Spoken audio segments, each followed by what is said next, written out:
প্রিয় দর্শক আসসালামু আলাইকুম। আজকে শেয়ার করব মেয়ে বাচ্চাদের ব্লাউজ কাটিং ভিডিও একদম সহজ নিয়মে। আশা করছি পুরো ভিডিওটি দেখবেন এবং খুব সহজেই শিখতে পারবেন। ভিডিওটি ভালো লাগলে চ্যানেলটি সাবস্ক্রাইব করে পাশেই থাকবেন। তো এখানে আমি 2 হাত বহরের সুতি ধোয়াল কাপড় নিয়েছি, কাপড়টিকে 2 ভাঁজ করে রেখেছি। আর প্রথমেই আমি সামনে পাট কাটিং করে দেখাবো। তো সামনে পাটের বোতাম ঘর এবং বোতাম পট্টির জন্য 2 ইঞ্চিতে মার্জিন করে নিচ্ছি।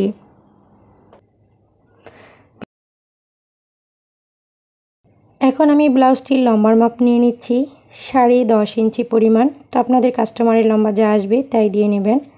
এবং এক্সট্রা 1.5 ইঞ্চি নিয়ে নিচ্ছি সেলাই মার্জিনের জন্য। তো দেখুন এখান থেকে পুটের মাপ নিয়ে নিচ্ছি 5 ইঞ্চি।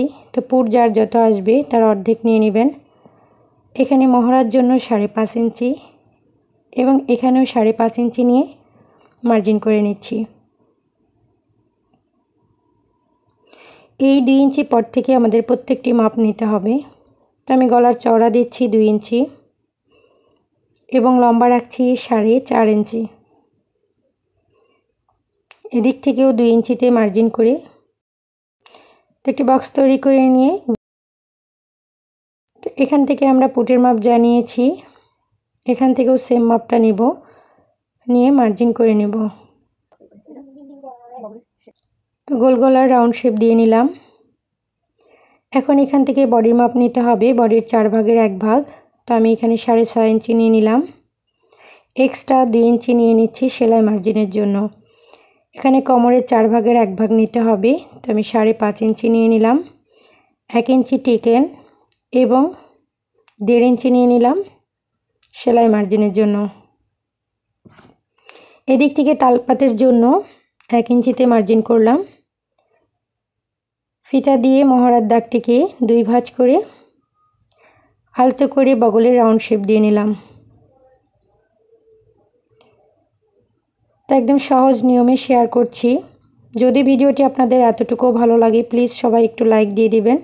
সেই সাথে চ্যানেলটিকে সাবস্ক্রাইব করা না থাকলে অবশ্যই সাবস্ক্রাইব করে পাশে থাকা বেল বাটনটি অন করে রাখবেন।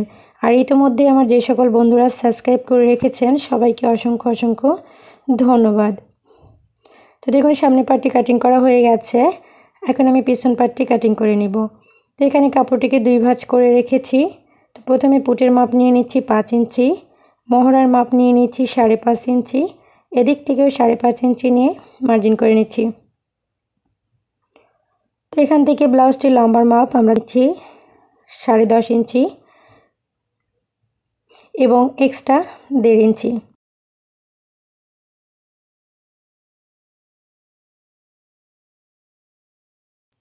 এদিক থেকে বডির 4 ভাগের 1 ভাগ নিয়ে নিচ্ছি 6.5 ইঞ্চি এবং সেলাই মার্জিনের জন্য এক্সট্রা 2 ইঞ্চি।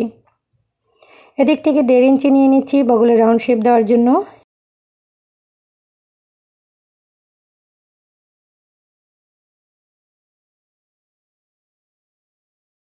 তো দেখুন গলার চওড়া দিচ্ছি 2 ইঞ্চি। তো এখানে আমি গলার পিছন গলা দিচ্ছি 5 ইঞ্চি, চাইলে কেউ ছোট বড় নিতে পারেন। আলতো করে রাউন্ড শেপ দিয়ে নিচ্ছি। তো এদিক থেকে কোমরের মাপ নিচ্ছি 5.5, টিকেন 1 ইঞ্চি এবং 1.5 ইঞ্চি সেলাই মার্জিনের জন্য। এখন স্কেল দিয়ে দাগগুলো মিলিয়ে দেব। একদমই কিন্তু সহজ বন্ধুরা, আশা করছি স্টেপ বাই স্টেপ ফলো করলে আপনারা বাচ্চাদের যে কোনো সাইজের জন্যই কাটিং করতে পারবেন। তো দেখুন তো আমি এই গলাটা 4.5 ইঞ্চি দিচ্ছি। তো কাস্টমার যেরকমটা চাইবে আপনারা ঠিক তেমনটাই দিয়ে নেবেন। কাঁধের শেপ ডাউন দিচ্ছি 1/2 ইঞ্চি। এখন দাগ অনুযায়ী কাপড়টি আমি কেটে নিচ্ছি। বাচ্চাদের ব্লাউজে কিন্তু খুব একটা টিকেন হয় না, জাস্ট একটা টিকেন হবে সামনে এবং পেছনে। তো সামনে পাটেরও শেপ ডাউনটা দিয়ে নিলাম। তো এই তো কাটিং করা হয়ে গেছে।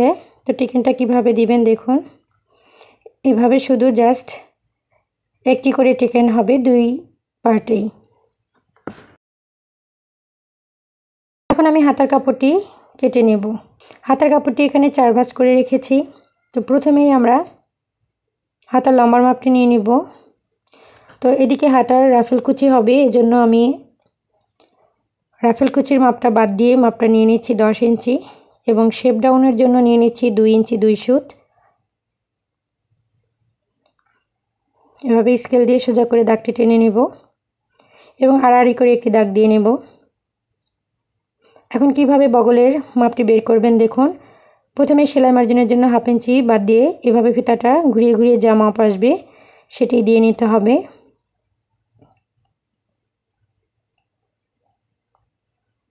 এখন হাতার রাউন্ড শেপটা দিয়ে নিচ্ছি। তো হাতার মহড়ার মাপ যা আসবে তার অর্ধেক নিয়ে এভাবে এক্সট্রা সেলাই মার্জিনের জন্য কাপড় রেখে দাগটি দিয়ে নিতে হবে। তো দাগ অনুযায়ী আমি কাপড়টি কেটে নিচ্ছি। আশা করছি যারা ভিডিওটি পুরোটা দেখেছেন অবশ্যই বুঝতে পারছেন। তারপরে যদি কোথাও কোনো অংশে বুঝতে অসুবিধা হয় অবশ্যই আমাকে কমেন্ট করে জানাবেন। এখন হাতার তালপাতের অংশটুকু কেটে নেব। এক্ষেত্রে অবশ্যই হাতার যেহেতু এক কালার কাপড় একটু চিহ্ন করে নেবেন যাতে দুইটি পার্ট একই অংশে থাকে। তো এখানে আমি রাফেল কুচি দেওয়ার জন্য কাপড়টি কেটে নিয়েছি, 2.5 ইঞ্চি করে চওড়া রেখেছি। তো গলার পট্টির কাপড়ের জন্য এইভাবে আড়াআড়ি করে আমি কাপড়টি কেটে নিচ্ছি, যেহেতু মাত্র 12 গিরা কাপড় ছিল। তো এই পদ্ধতিতেই গলার পট্টিটি বের করে নিতে হয়েছে। তো এখানে আমরা বোতাম ঘর এবং বোতাম পট্টির এই জায়গাতে একটু কাট করে নেব এবং কাপড়টি কেটে আলাদা করে নেব। তো বন্ধুরা, সেলাই ভিডিও দেখতে হলে এখনই চ্যানেলটি সাবস্ক্রাইব করে পাশে থাকা বেল বাটনটি অন করে রাখুন। দেখা হবে অন্য কোনো ভিডিও নিয়ে। সেই পর্যন্ত সবাই ভালো থাকবেন, সুস্থ থাকবেন এই কামনায় শেষ করছি আজকের ভিডিও। আল্লাহ হাফিজ।